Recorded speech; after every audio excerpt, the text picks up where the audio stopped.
Y'all, I ain't gonna lie, that hurt my feelings and hurt it a lot. So I ended up realizing that I had my grass growing way too high, had it at 2 inches, maybe 2+ inches, Bermuda, and it was not growing well. It was green, but it wasn't filling in. It still had some of that wintry, dead brown look to it, so I took it down. And as you can see, it's brown now, but it is about 1 inch right now.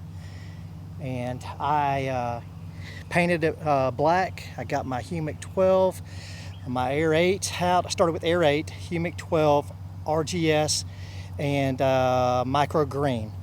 Got those out on the yard now. I cut it 3 different ways. Then I came across with the bagger and picked up all the clippings. I hate losing all that nutrients that I had, all those nutrients I'd put out on the yard, but it had to be done.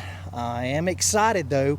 About 7 days from now, I'm gonna touch back with you guys and let you know how the yard's looking from the scalping. Give you a look around here right now, let you see what's going on.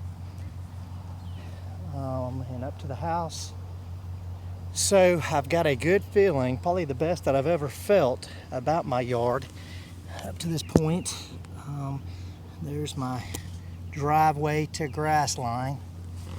So with that said, in the past I've put Milo on there.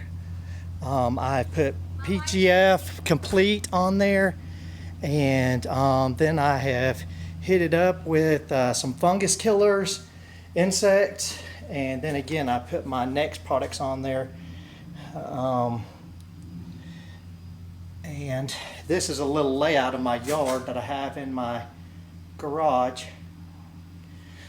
So I am excited. I'm waiting to see what's going to happen here. And today is June the 1st. And I believe we're here in Georgia, North Georgia, we're going to start having that 90-degree weather. So we should see the heat and the sun hitting the Bermuda, and it loves that. So I will touch back with you guys and let you know what's going on. This is Mooch Long Guy out.